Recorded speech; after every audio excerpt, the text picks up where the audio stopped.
Come down. Ooh, you make my high come down. Always tripping when you come around. Never have to cut you out like right now. You see, I don't have to drive me. You can say that for your mama. Maybe you should smoke some. Me try the marijuana. I was never you good. The vibe was straight. Showed you a couple of things and they feel strange. I treated you right. Everything was a gift from a time to your bag and the color on your lip. Welcome to a special edition of Seahawks Man to Man, a YouTube exclusive. My name is Michael Sean Dugar. You guys can follow me on whatever Elon Musk is calling that app these days. My ad name has not changed, and it's right there under my finger. You're here. You're on our YouTube channel. Seahawks Man to Man is the name of the channel, as you can see. Make sure you like, rate, review, subscribe, comment, whatever there are good buttons, press them. Do the same thing on our Instagram and our TikTok. Same thing. Seahawks Man to Man. That's man, the number 2 man. Hit the like, reshare, repost, whatever. It means the world to us to do that. So thank you so much in advance. Chris, go ahead, talk to him. What is going on, everybody? It's your boy Christopher Kidd. You can follow me on Blue Sky and Twitter at CKIDD206, and that's CKid206. And I want to give a shout out to all those that are tagging Mike and I in their Spotify, Apple Podcast playlist, because that's love. When I see we with Scott Van Pelt and these other big time podcasts, that's huge. The fact that we're in a top 5 with guys like that, that's support. We appreciate all the love and support. So keep it coming. That's dope to see. I know Mike appreciates it as much as I do. So thank you guys out there for tuning in every week and learning, watching, disagreeing, you name it. We appreciate all of it. So yeah, let's finish off the 2025 year strong. Hopefully the Seahawks keep winning, because when they win, that just makes our job a lot easier. So yeah, appreciate all the love and support there. Yeah, if they lose bad, that's good for business too. For what it's worth. Actually, I don't think losses are bad. I don't think losses are inherently good for business.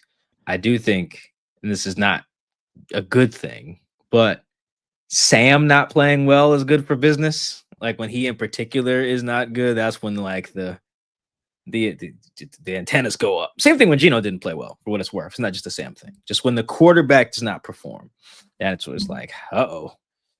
Who should we draft? Who should we trade? So that's when the hot takes get to flying. Anyway, it's our standout plays segment. We're gonna look at some stuff that jumped out from week 13 against the Vikings. We're gonna keep the rhythm rolling here since they won.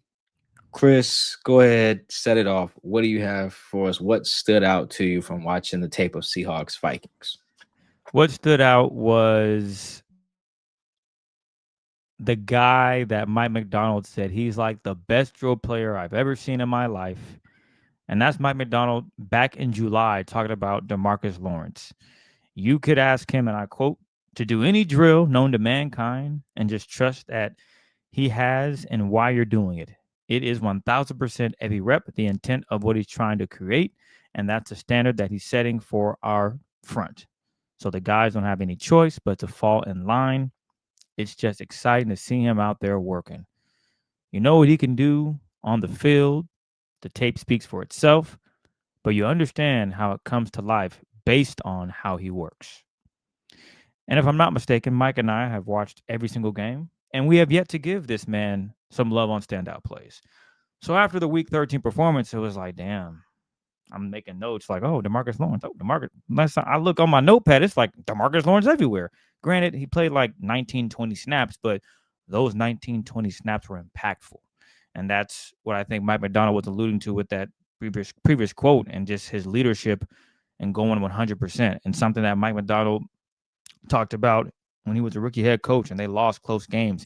And even to this day when they lose games, or it's a great game, one thing that he stands on is the effort that the guys give. And I called him out about it last year. Mike was like, nah, that's a good thing to do. That is, Mike was telling me, no, man, you want guys to have effort, because you look around the league, certain teams just quit on coaches. And that's a very good point, because that's true. Guys obviously are playing the game, but you can tell they're just not really locked in. They don't care anymore. The season's over. That's never a situation with the Seahawks games. Whether they're winning or losing, they're always competing at a very high level. And against the Vikings, DeMarcus Lawrence showed that. And I have a couple of plays that showcase his mentality. Despite the score being whatever it may have been, he still gave him 110%, even though, maybe you take a play off here because you are up 19-0 or whatever the case may be. So when I watched the tape, it was like, man, DeMarcus, he stood out. And the first play is actually funny because on one big thing last week, I talked about how the defensive line, the front, was so freaking good at stopping 4th and 1, 3rd and 1, 4th and inches. They've just been incredible this season at stuffing those plays when they want to run the football. When teams are like, we're going to put our fat men on the field and we're going to run it at you, the Seahawks have responded pretty damn well, and they don't allow it. And I'm thinking, man, why don't teams just run a play action and try to catch the Seahawks off guard? Because the Seahawks take that as a challenge. Like, you going to try to run it on us? We're going to put Leo here. We're going to put Byron Murphy here. We're going to get DeMarcus Lawrence from the field, Nuchina Nwosu. We're going to put our best guys out there with our linebackers, and we're going to make this hell. And usually the Seahawks win that battle. But the Vikings, they took a page out of the book and said, I think we're going to try to throw the football here, try to catch them off guard. And DeMarcus Lawrence just said, I don't care what y'all doing. I'm coming after your quarterback. And that's exactly what it looked like. When the ball was snapped, he swims off the line of scrimmage. So I'll just go ahead and roll it. Okay. He ain't worried about a run play. The ball is snapped. He is not thinking run. He is looking at the quarterback, and he is ready to take his head off. So I'll restart it. When the play is snapped, he's beeline to the quarterback. He's not worried about anything else. And for the most part, even if it was a run, let's just say it was, maybe DeMarcus Lawrence can get him, maybe not.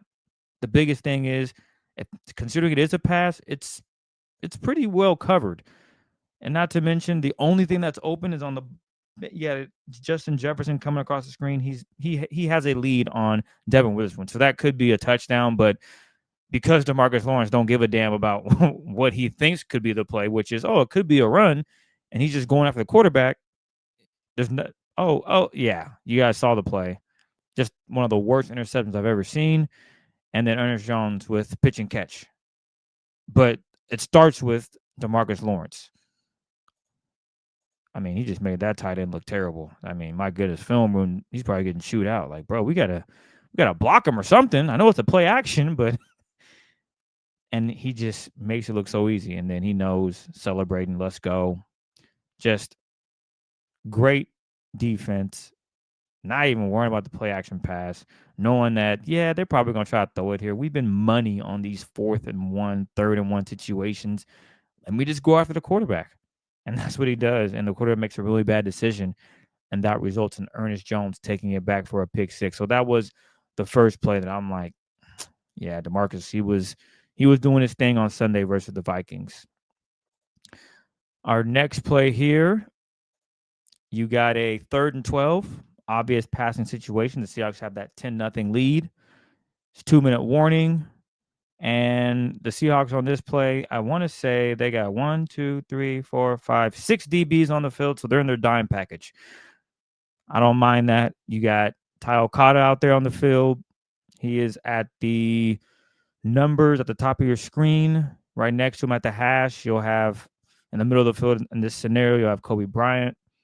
You got Nick Eamon-Warry lined up at the bottom of your screen, or actually, he's at the second to the nearest hash at the bottom of the screen, and then you got Reek Woolen lined up against, I don't know what receiver that is, but it doesn't matter, at the bottom of your screen. At the top of your screen, you got, I believe that is Reek Woolen, and then Josh Jobe also Reek Woolen at the bottom of your screen, and then I believe that's Devin Witherspoon at the top of your screen, who's followed by at the top of that zone there. That'll be Josh Jobe. So you see, it's nice little umbrella there. I like what they're showing here, but we're gonna watch DeMarcus Lawrence there at the top of the screen. He is lined up, I want to say, against the right tackle. I don't know his name. Let me look it up real quick. The right tackle for the Vikings.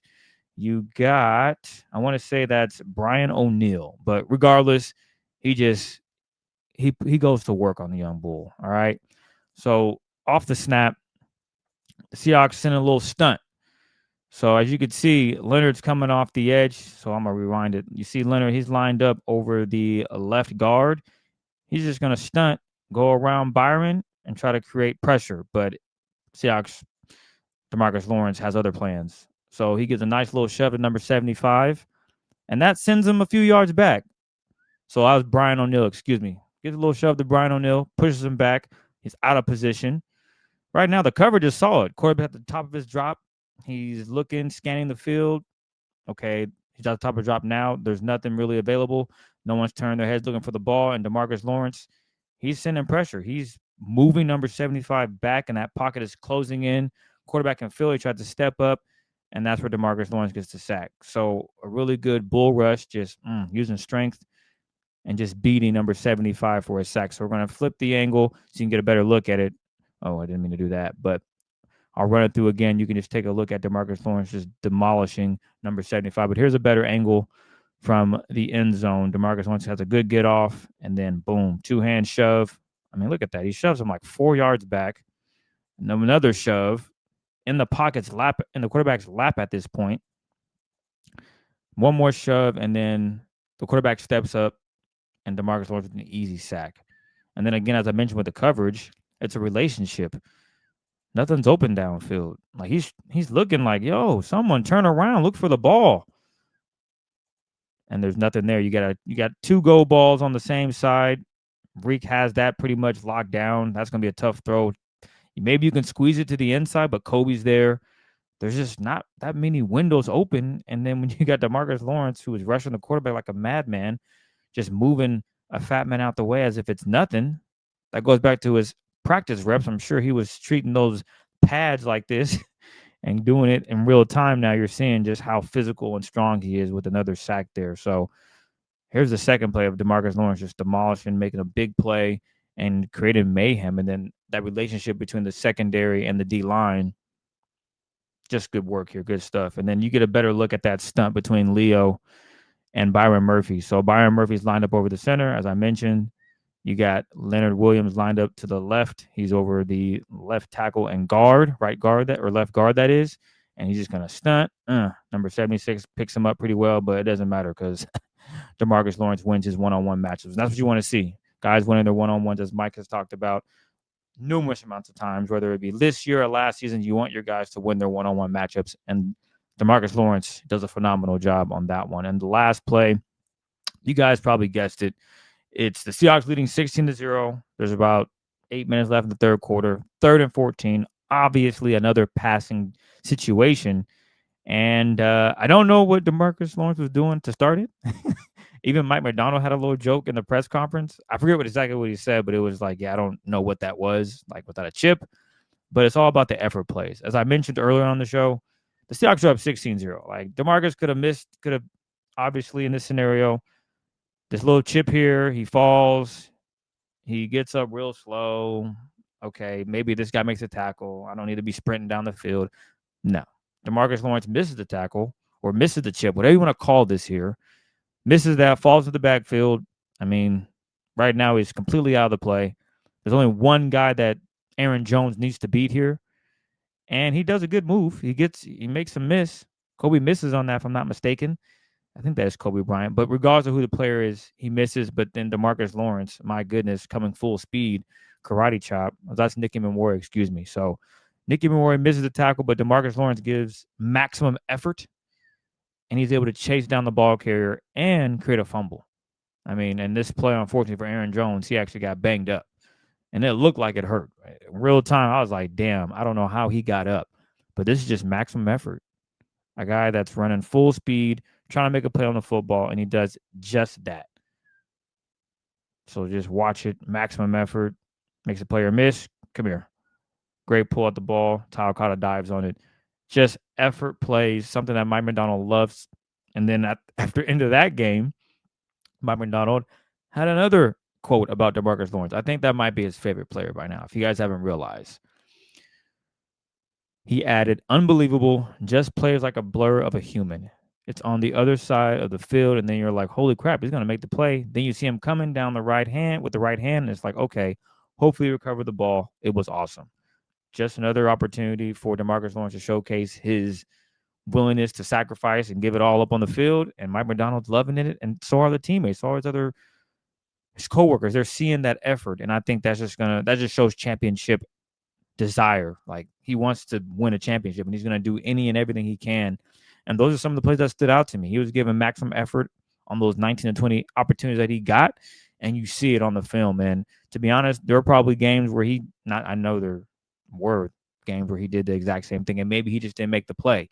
But for him to have made certain plays on Sunday's game against the Vikings, I know that's got to be a huge thing for him, just because a lot of people were talking about that contract. Oh, they gave him too much money. You know, he's old, blah, blah, blah. He had an injury last season with the leg. Is he really going to be able to help the Seahawks? He played a vital role in the Seahawks winning that game on Sunday against the Vikings, as you saw with the pick six that Ernest got. Well, it was DeMarcus Lawrence pressure. That forced fumble there on Aaron Jones.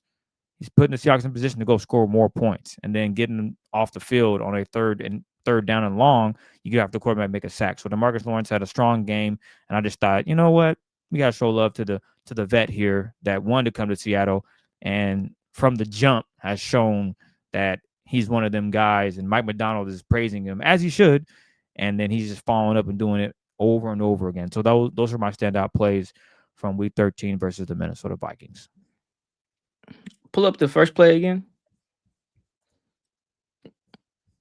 Can we all just appreciate Justin Jefferson here for a second at the bottom of the screen here, ladies and gentlemen, and empathize with the young boy? Can you show his release again against Spoon here at the bottom of the screen? Imagine being this good. Your quarterback do something so stupid like that. Oh man. Shout out to Justin, man. That's tough. He's having a good attitude about that, because if he went and go smack Max Brosman in the neck after that, like, hey, you wouldn't blame him. I'd be like, no, you earned that. Yeah, just like when that coach put his hands on the DeMarcus.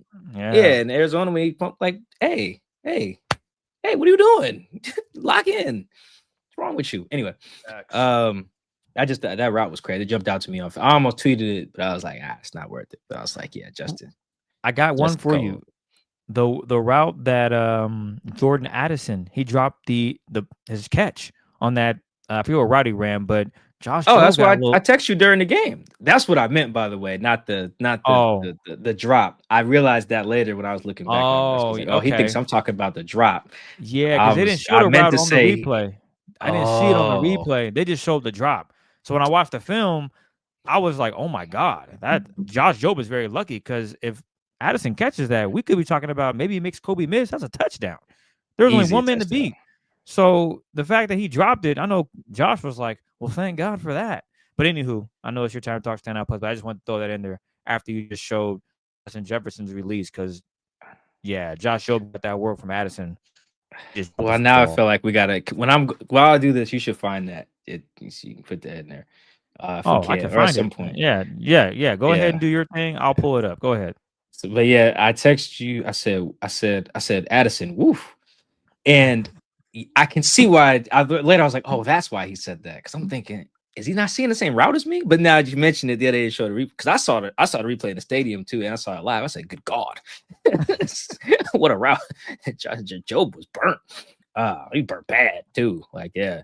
And I think Kobe makes that tackle. Anyway, let's not just spend too much time on that till you get it in there, so we can show people what we're talking about. Anyway, my standout plays. I think the part one, the Vikings did a very good job covering Jackson Smith and Jigba, which is why he only had 2 catches for 23 yards. However, I think he actually was in position to have a big game, and there were some opportunities that were missed that I feel like they'll hit going forward. Actually, I feel very confident they'll do that in Atlanta and against Indy, because they're pretty simple stuff. It's very simple stuff. So I'll show you this first one. It's 1st and 10. This is in the first quarter. And we got Jack's at the top of the screen. They're in 11 personnel, 3 receivers, Shaheed Cup and Jackson, and AJ Barner's in there. And then Ken Walker's in there, right there in the backfield with him. Cool. The Vikings are showing shell coverage. And because it's an early down, I'm imagining that's why they have 5 men at the line of scrimmage, so 5-man front. And then I got their 2 inside guys, right? So just roll this through real fast. So it ends up being a real quick pass to AJ Barner here. They send a little they send some pressure, like kind of like a sim pressure at the same time too, because they send 5 but drop one out. So they send that nickel from the right or inside backer, and you can see people at the bottom of the screen here look 55. They drop 55 out here, but they still end up sending 5. So I won't call it a true like sim pressure per se, because this is like technically blitzing Sam, but they just have enough guys to pick it up.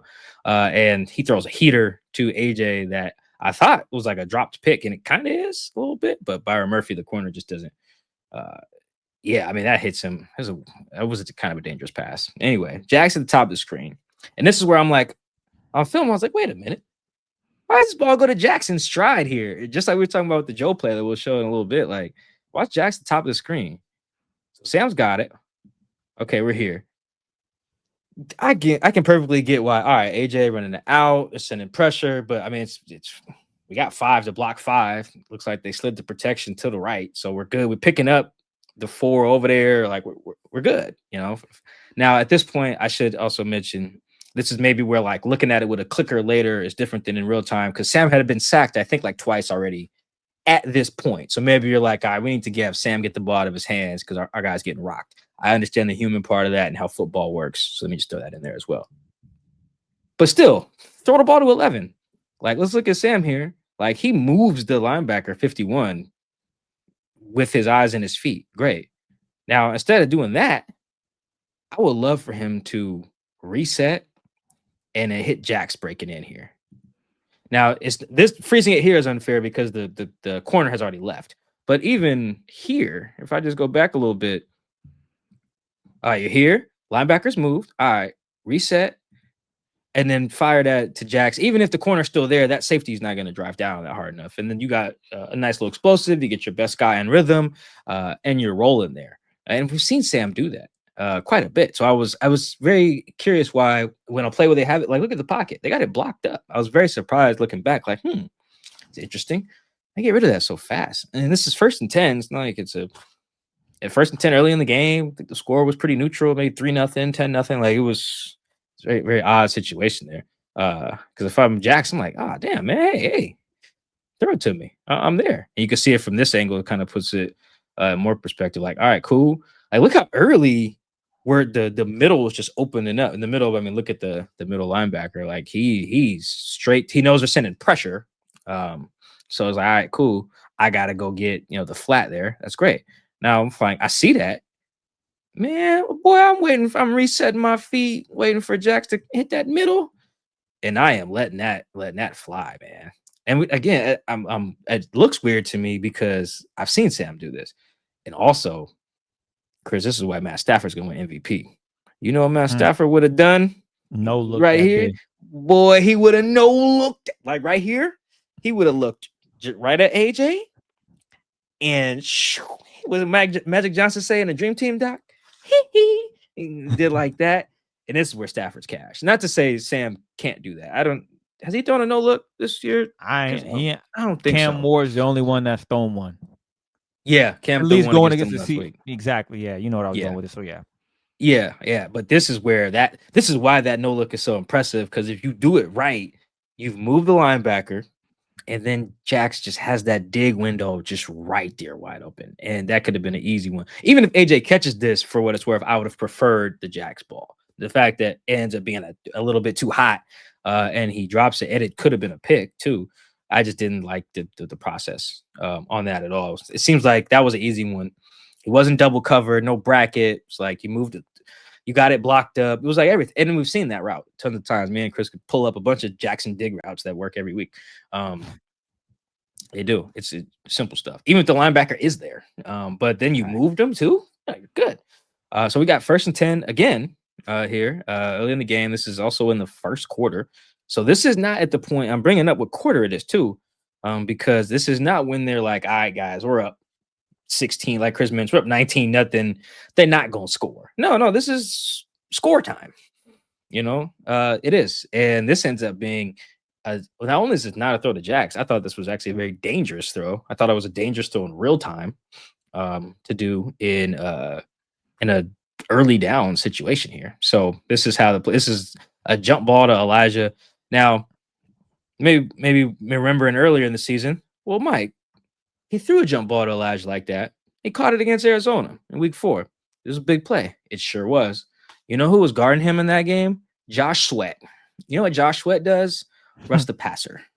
You know what number 44 does? Who's right there with Elijah Royale? He plays safety. Like that's much different. Like 44 is like almost their even worry, like kind of do it all hybrid safety guy. So throwing up to him is a lot more dangerous than throwing it up when he's got an edge rusher on him, like he did in Arizona. He being Elijah. So Jack's at the bottom of the screen here. So run formation. They're in 12 personnel. It's cut motion and across. We got another shell. Shell meaning they got the 2 high guys there in theory to take away deep stuff. Another 5-man front. When I say that, you see there's 5 guys at the line. They know Seattle's a wide zone team, probably trying to take that away. Cool. Makes sense. The Seahawks actually call a great play against this look, considering that Jack's alone on the backside of this. He could end up being doubled and taken away. No, I thought this ball should have gone to Jax again. So watch Jax at the bottom of the screen and watch Sam's eyes at the same time, too. So actually, let's watch Sam first. And how he looks at this.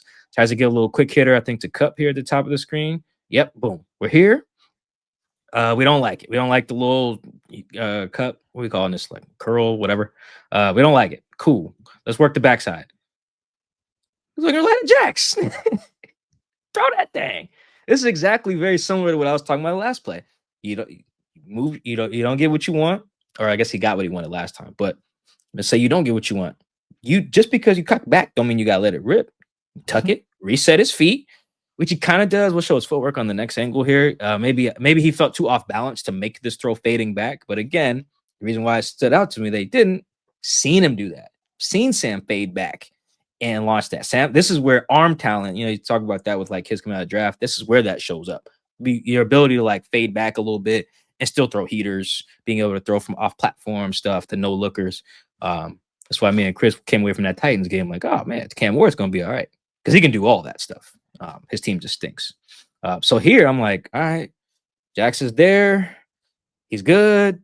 Pocket's clean again. It gets a little muddier after this, but like it's clean enough. Jackson's there. I'm like, what am I missing here? And I thought that was a huge missed op. And then Jax does the scramble rules, and then Sam compounds the issue, I thought, by just launching this ball to his rookie in a very dangerous situation. So here's the other angle of this. So you can kind of see, all right, we're here. We got a little quick action. Boom. We don't like it. Abe's getting pushed back a little bit, and so let's just keep an eye on Sam's feet. This would maybe be if I was to ask Sam, he was like, hey, Mike, I thought I was too off balance. Maybe. I don't get a chance to ask Sam those things in locker room. Asking at a podium probably doesn't benefit Sam to answer it truthfully or go into great detail, which is fine. I'm used to quarterbacks not doing that. It's cool. But yeah, watch Sam here. Oh, go back. This is just a smidge because you can kind of see. All right, we got Jax. Yeah, clean pocket. Jack's there. I don't know if maybe he's supposed to check on Elijah first in the middle. Maybe I don't know. But yeah, I'm like, your feet's not super set, but this is where you having a strong arm comes into place. Like some of these weaker arm guys, like Chris was a weaker arm dude who's like, but still good, Jared like Goff. a good, perfect. Thank you. Yeah, Goff not super strong arm, but when he sets his feet, he can make any throw in the league. So maybe you're like, I don't want Goff making this. You don't want Mac Jones making this, right? They're accurate guys who don't got strong arm. I want Sam ripping this.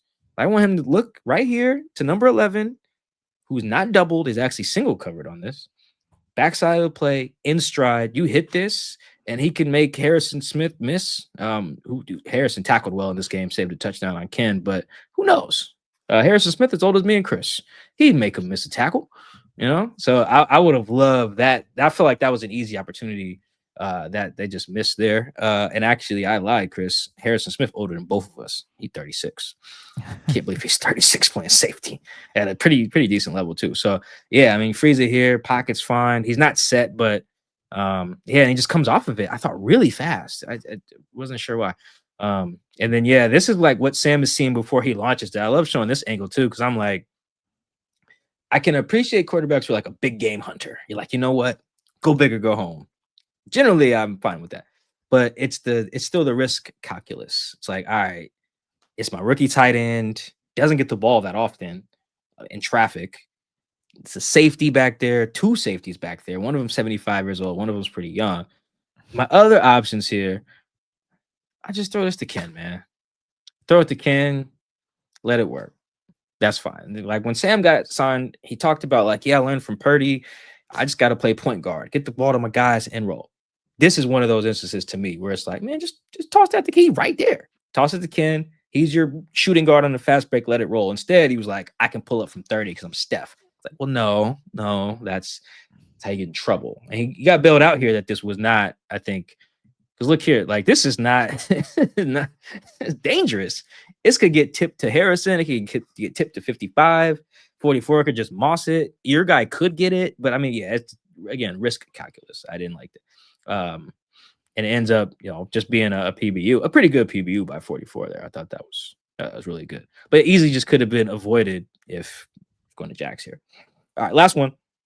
We got 3rd and goal from the 10. This ends up being a sack. I play it through so you guys can see what it looked like in real time. It's an elite play by Van Ginkel, which it is. That spin move at the bottom of the screen there that's sexy stuff there by 43. From whatever angle you want to look at it, this is great. Sees the chip coming. Yeah, great stuff. But also when you watch it back, it's like, oh, wait a minute. Sam has this ball for 10 years. he gotta get rid of his ball, the big dog. But Chris, I haven't run this by you yet. I want to see what you think. I'm willing to give Sam some credit here when he doesn't. This feels like one of those he also could have forced late in the down, and where a sack is actually okay, as opposed to forcing it. Because you force it, maybe it's a pick. Eat the sack, you're getting your favorite thing, taking the points, as you like to say. Just not attempting not the a point. guarantee. My apologies. Attempting the points. But once he comes off Jacks, I didn't mind the sack here. But it definitely felt less like AJ Barner and Zach Charbonnet got beat as much as like, dude, you got to get rid of the ball. Throw it out of the back of the end zone, if nothing else. So you'll see what I'm talking about here as I run explain it a little more in depth.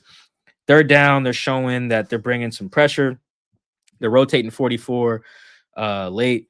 Got a stack or a bunch, whatever, to the top of the screen. We in 12 personnel here? Yeah, I think so. Yeah, so we got 3 at the top of the screen, and Jax is our inside guy. So watch Jax. I think this should have been a touchdown to me. Another throw I think I've seen Sam, and I know I've seen Sam make. So right here, I thought he could have squeezed that in, especially since safety is backpedaling at this point. Now, if our safety at the top, right there at the S, and the Seahawks is driving it, like coming forward, kind of like 44 is a little bit, right there on the H of the Seahawks, then I'm like, nah, Sam, don't do that. That's a house call if you throw wrong. But because he's going backwards, I'm like, you hit this right here, let that rip to Jax. Jax might get hit, but he'll hold on to it because he's the best receiver in the league right now, and it's a touchdown. And you can see like how this ends up playing out. Now, by this point, Jax is I think he's off Jax with his eyes. We'll show the other angle in a second. But then that's where I'm like, okay, dude, at this point, you need to throw that ball either to Cooper Kupp at the top of the screen, just throw it at the pylon, it's out of bounds, throw it at the my clause, my cleat sign, or something like that. But holding on to it, taking that sack. Yeah, I didn't like that. But you guys can see where he was in position, I think, to let this rip. It should have been a touchdown. Should have been 10-yard touchdown, Jackson Smith and Jigga. All right, so they end up rushing 4. The Seahawks are actually leaving in, 7 to block? So that's probably, this would be another thing I guess Sam would probably say, Mike, I'm holding on to it because they send 4. We're blocking with 7. I should have all the time in the world. Sam's not wrong. In theory, that is correct. We're max protecting here. He should have time.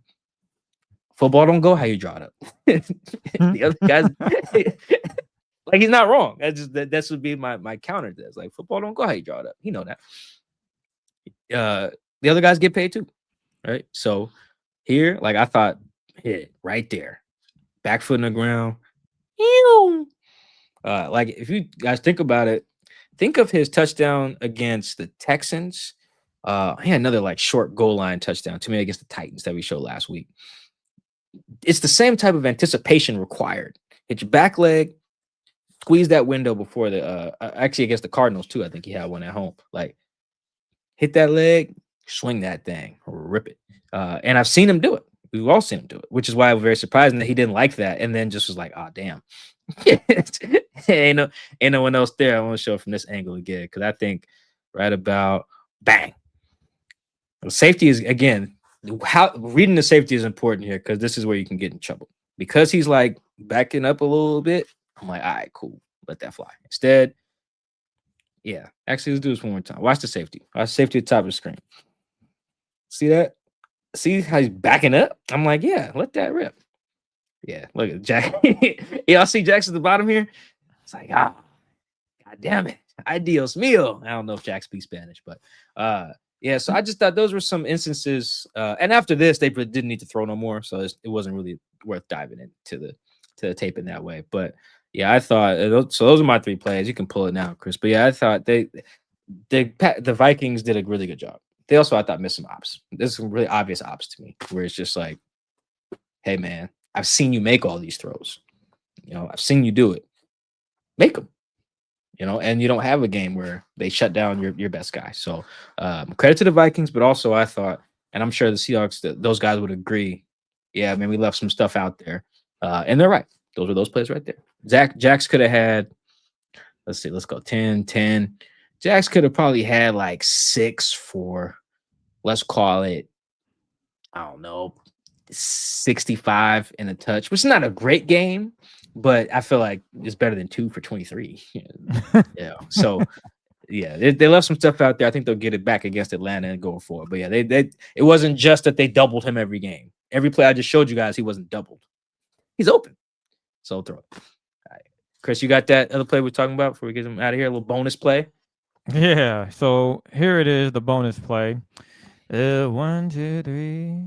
So the Seahawks are in dime here again. They got 4 down linemen, Ernest Jones in the middle, and then you got the top of your screen, Josh Jobe, Nick Emenwari right next to him, Ty Okada, 2 safety look with Ty and Kobe at the you got Ty at the top of the screen, and then you got Kobe at the hash, Devin Witherspoon, and Reek 1 at the bottom. So it's given man to man off rip. The guys are looking at their players, and it motions into that. You'll see the safety come down. Oh, that's Ty Okada, cover 1, match. Oh my gosh. So my bad. I didn't tell you guys. Watch Jordan Addison at the top of your screen. He gives a beautiful release. I'm just gonna play it for you guys. So you see, wow, he's seeing ghost, literally. Just a great route off the line of scrimmage, just getting off. You can't touch this. He just don't catch the football. And as I told Mike, if he catches this, Kobe's a sure tackler. I think Kobe makes that tackle for what it's worth. Kobe probably does make that tackle and saves a touchdown, but Josh Jobe is like, whew, yeah, this is just like to be honest, he's just slippery. He like evades him with his entire body and moves upfield and then slants it right back across the middle. I mean, look how out of position Josh is. He swipes and he's getting air. And by now, like if this was a fade ball, it's a touchdown. Like the Seahawks should be very thankful that this was not just a go. Because if it's a go and Rosemer's like, oh, like Kobe's not catching him. That's a touchdown. Yeah. Right off the rip. Because look at the separation. You're almost looking at 3 yards. And mind you, Josh Jobe was pressed. So that's why it's important to get good hands on him, and he does not. But he drops it. So it doesn't matter. Also, I love what D Hall's doing. He's wiping this. He's hitting the and then pointing. I don't know what he's saying, but he's indicating like, "Yo, you got here." I think he's saying Nick Emenwari, you got the tight end, or telling Ernest that he's got the back. One of the two. He's yelling at somebody, "Yo, you pay it." Yep. But the big thing is Josh Jobe just got unlucky there with the receiver dropping the ball. But that's what Mike is referring to when he said, "Yeah, Chris, I texted you," and I'm thinking he's talking about the drop, and Mike was like, "Huh." I guess he doesn't know what I'm talking about. But when I went back and watched the film, I was like, damn, Josh Jobe got lucky. And we all brought it together now that you guys can see it as well. So nonetheless, those are our standout plays and a little bonus play going into what we be texting about during the games. Because, we have some combos back and forth about certain plays and whatnot. So look at that. You get a little insight in the bonus round of our standout plays. But coming up, we'll have our post-game show for you guys. So it'll be after that Falcons and Seahawks games. Mike, when you leaving? Saturday morning? Sunday Yep, night? Or Saturday evening? morning. If you want to book, hit me up. I'm already gonna be planning on bringing some of my books down to Atlanta. So let me know. Let me know. DM me. I'll have some on me, but yeah, just let me know. It's good to know ahead of time. Appreciate all the people who've been buying books for their loved ones, for people. My Instagram DMs are open. Our Seahawks Man to Man DM Instagram is open. My DMs are open now on Twitter as well. Or X, whatever. Hit me up. Appreciate it. The books are rolling. The orders are rolling in. So really appreciate you guys showing some love around on the holidays. So yeah, that's yep. Oh, if you haven't, last thing, if you haven't checked out our preview show with Tori McElhaney, who covers the Falcons for the Falcons. That's also on this channel, but it's also available on audio platforms as well. She provides good insight into the game that the Seahawks should win by a lot. So we'll talk to you guys Monday morning. After that, enjoy your weekend. Be safe. Have fun. Appreciate the love. And we'll talk to you guys top of next week. Peace.